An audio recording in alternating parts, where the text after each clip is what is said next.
pertama Samuel. Pada suatu hari, Saul mengambil 3.000 orang pilihan dari seluruh orang Israel, lalu pergi mencari Daud dan orang-orangnya di gunung batu kambing hutan.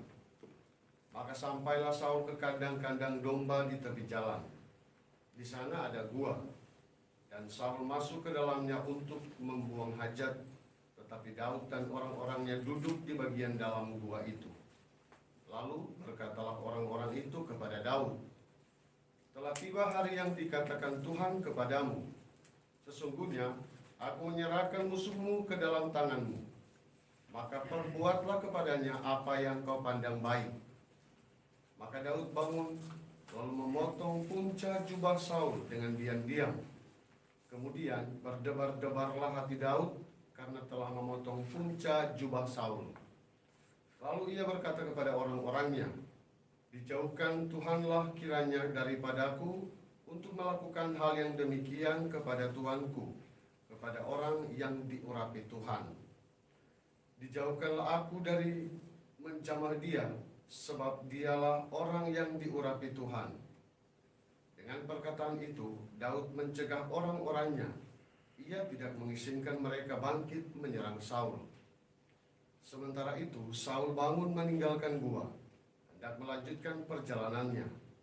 Maka bangunlah Daud, ia keluar dari dalam gua itu dan berseru kepada Saul dari belakang. Katanya, "Tuanku Raja." Saul menoleh ke belakang. Maka Daud berlutut dengan mukanya ke tanah sampai sujud menyembah. Lalu berkatalah ia kepada Saul, "Mengapa engkau percaya akan perkataan orang-orang yang mengatakan, 'Sesungguhnya Daud mengikhtiarkan celakamu'? Ketahuilah, pada hari ini Tuanku sendiri melihat bahwa hari ini Allah menyerahkan engkau ke dalam tanganku dalam gua itu. Ada orang yang menyuruh aku membunuh engkau, tetapi aku merasa sayang kepadamu karena pikirku, aku tidak akan menjamah tuanku itu, sebab dialah orang yang diurapi Tuhan. Lihatlah ini bapakku, lihatlah punca jubahmu ada di tanganku. Dari kenyataan bahwa aku memotong punca jubahmu dengan tidak membunuh engkau, dapatlah kau ketahui dan kau lihat bahwa tanganku bersih dari kejahatan dan pengkhianatan, dan bahwa aku tidak berbuat dosa terhadap engkau, walaupun engkau mengejar-ngejar aku untuk mencabut nyawaku. Tuhan kiranya menjadi hakim di antara aku dan engkau. Tuhan kiranya membalaskan aku kepadamu, tetapi tanganku tidak akan memukul engkau. Seperti peribahasa orang tua-tua mengatakan, dari orang fasiklah timbul kefasikan. Sungguh, tanganku tidak akan memukul engkau. Terhadap siapakah Raja Israel keluar berperang? Siapakah yang kau kejar? Anjing mati, seekor kutu saja. Sebab itu Tuhan kiranya menjadi hakim yang memutuskan perkara kita. Kiranya dia memperhatikan dan memperjuangkan perkaraku. Kiranya ia memberi keadilan kepadaku dengan melepaskan aku dari tanganmu. Setelah Daud selesai menyampaikan perkataan itu, berkatalah Saul, "Suaramu kah itu, ya anakku Daud?" Sesudah itu, dengan suara nyaring, menangislah Saul. Katanya kepada Daud, "Engkau lebih besar daripada aku, sebab engkau telah melakukan yang baik kepadaku, padahal aku melakukan yang jahat kepadamu. Telah kau tunjukkan pada hari ini betapa engkau telah melakukan yang baik kepadaku. Walaupun Tuhan telah menyerahkan aku ke dalam tanganmu, engkau tidak membunuh aku. Apabila seorang menangkap musuh, masakan dilepaskannya dia pergi dengan selamat? Tuhan kiranya membalaskan dengan kebaikan apa yang kau lakukan kepadaku hari ini. Dari semua ini, sesungguhnya aku tahu bahwa engkau pasti menjadi raja, dan jabatan Raja Israel akan tetap kokoh dalam tanganmu." Demikianlah sabda Tuhan. Syukur kepada Allah. Tuhan bersamamu dan bersama rohmu. Inilah Injil Yesus Kristus menurut Markus. Dimuliakanlah Tuhan. Pada suatu hari, Yesus naik ke atas bukit. Ia memanggil orang-orang yang dikehendakinya, dan mereka pun datang kepadanya. Ia menetapkan 12 orang untuk menyertai dia, untuk diutusnya memberitakan Injil, dan untuk menerima dari dia kuasa mengusir setan. Ke-12 orang yang ditetapkannya itu ialah Simon, yang diberinya nama Petrus, Yakobus anak Zebedeus, dan Yohanes saudaranya. Yang keduanya ia beri nama Boanerges, yang berarti anak-anak guru. Selanjutnya Andreas, Filipus, Bartolomeus, Matius, Thomas, Yakobus anak Alfeus, Tadeus, Simon orang Selot, dan Yudas Iskariot yang mengkhianati dia. Demikianlah sabda Tuhan. Terpujilah Kristus.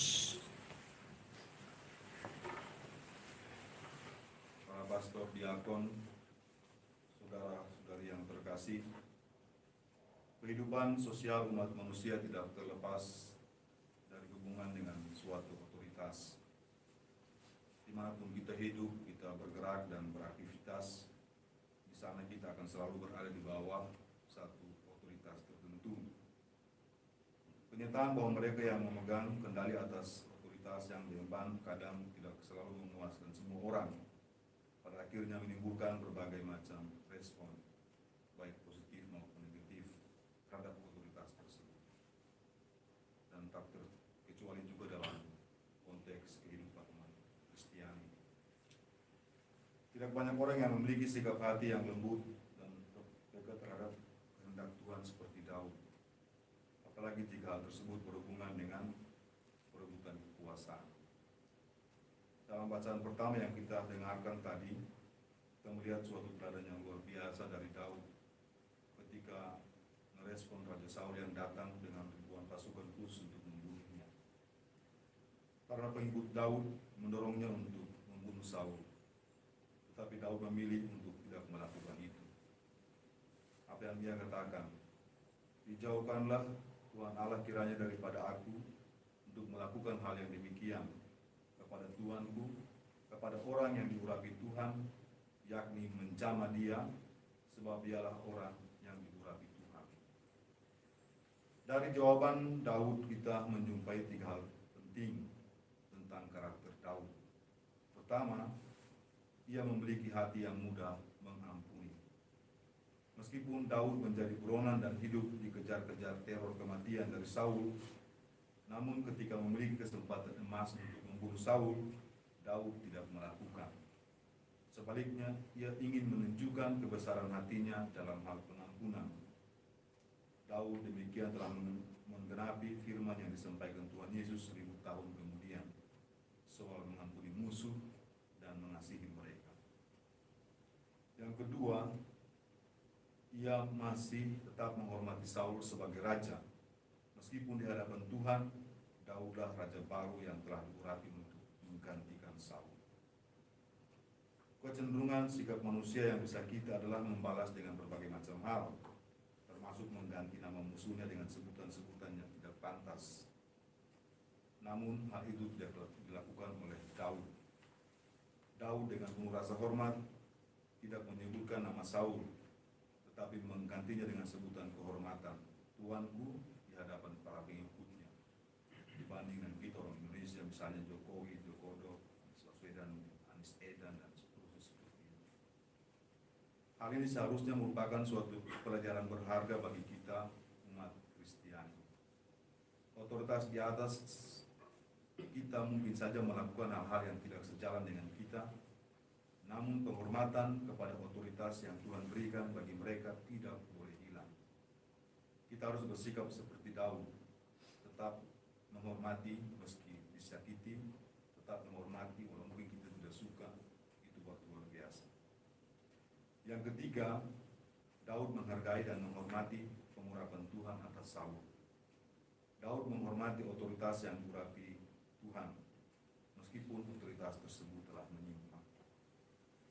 Sikap hati demikian yang menghindarkan Daud dari kesombongan rohani. Daud mengerti bahwa pengurapan Tuhan tetap ada dalam diri Saul, sebelum Tuhan sendiri yang memanggil Saul pulang. Daud meninggalkan pelajaran penting kepada kita tentang bagaimana merespon otoritas yang menyimpang. Sikap hati seperti Daud, mengampuni dan menghormati, merupakan pengejaran kebenaran firman Tuhan yang perlu kita teladani. Meskipun kurang menyenangkan dan terkadang pahit. Namun bukankah pengampunan itu seperti obat yang meskipun pahit namun menyembuhkan? Semoga demikian. Amin.